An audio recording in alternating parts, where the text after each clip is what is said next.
I was driving to pick up my granddaughter from school when she got into the car and sat down quietly. There was something about her expression that unsettled me. She wasn't upset. She wasn't angry.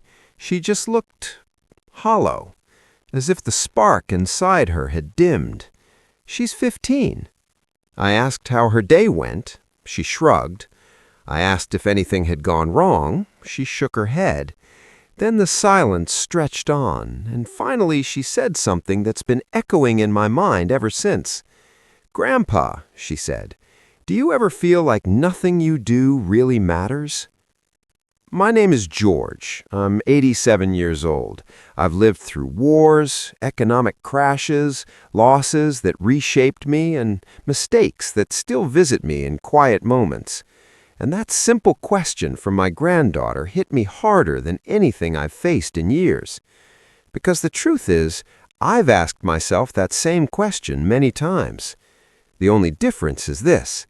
She's standing at the very beginning of her life, staring forward. I'm near the end, looking back. And somewhere between those two viewpoints, I believe there's an answer worth sharing. We live in a time obsessed with significance. Everyone wants to be noticed, to leave proof that they existed, to change something big. People chase titles, numbers, followers, applause. They measure their value by how visible they are. I understand the desire, I really do. But after nearly 9 decades on this earth, here's what I've learned. The moments that truly matter almost never announce themselves when they're happening. Let me tell you about a woman named Margaret who lived a few houses down from us for over 40 years. She was an elementary school teacher. Never married, no children of her own. She taught 3rd grade at the same school her entire career. When she retired, there was a small ceremony in the school gym, a modest crowd, a plaque, some flowers, no fanfare. 2 years later, she passed away quietly. At her funeral, I expected only a handful of people. Instead, the church was overflowing. People stood shoulder to shoulder, and one by one they spoke. A doctor said she was the first adult who made him believe he was capable. A non-profit director said Margaret taught her to read when everyone else had given up. A middle-aged man said he became a teacher because of her. Life after life had been redirected by a woman who believed she was simply doing her job. Margaret never tried to change the world. She didn't chase recognition. She showed up every day and paid attention to the children in front of her. She learned their names. She noticed when they struggled. She stayed late. She cared. Nothing flashy, nothing impressive on the surface, and yet her influence continues through people she never lived to meet. We misunderstand what it means to matter. We think it means being known by many, but life isn't built on crowds. It's built on quiet exchanges between individuals. A sentence said at the right moment, a kindness offered when someone is barely holding on, being present when it would be easier not to be. These moments feel ordinary while they're happening. That's why we overlook them. When I was 39, my life felt like it was unraveling. My business was failing, money was tight, I was drinking too much and sleeping too little. I felt ashamed and lost. One night, I sat in my car outside a bar, debating whether to go in. A man named Tom, someone I barely knew, knocked on my window. He said he was grabbing coffee and asked if I wanted to come along. That was it. No speech, no advice. We sat in a diner for hours, talking about nothing important, his kids, a book, a memory from years ago. And somehow, in that ordinary conversation, something inside me steadied. I went home instead of into that bar. Tom likely forgot that night. I never did. That's how mattering works.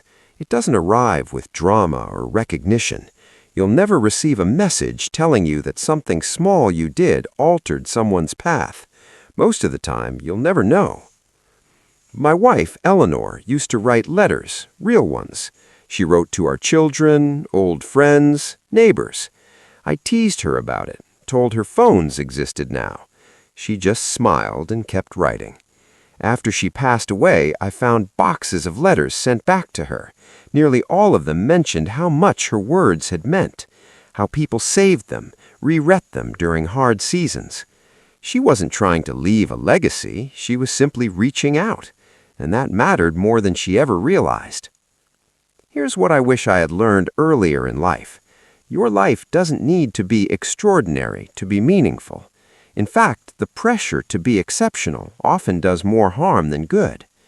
The world runs on people no one applauds, parents caring for sick children at night, workers doing honest jobs, friends checking in, volunteers helping quietly, ordinary acts that keep everything from falling apart.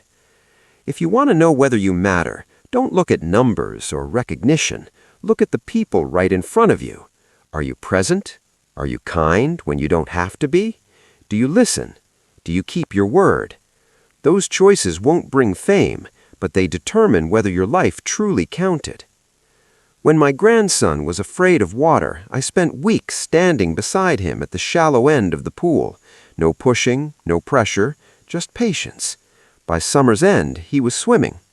He probably doesn't remember those moments. I do, because I know they mattered. The older I get, the clearer this becomes. Status fades, achievements blur, but people never forget how you made them feel. They remember being seen, being supported, being valued.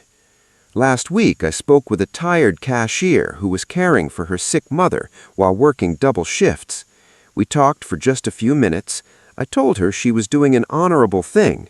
She thanked me twice. Did it change the world? No. Did it matter to her in that moment? I believe it did. So here's my answer to my granddaughter and maybe to you. Yes, what you do matters, just not in the loud ways we expect. It matters in quiet choices, in patience, in honesty, in showing up. Your life doesn't need to be impressive. It needs to be sincere. And that kind of significance is built slowly, in moments no one applauds. I'm 87 years old, and when I think about what I want my life to mean, I think about love given freely, moments of presence, and help offered without expecting credit. Those things last. If this resonated with you, consider sharing it with someone who needs it. Leave a comment about one small thing you'll pay more attention to. And if you'd like to keep listening, I still have a little more to say.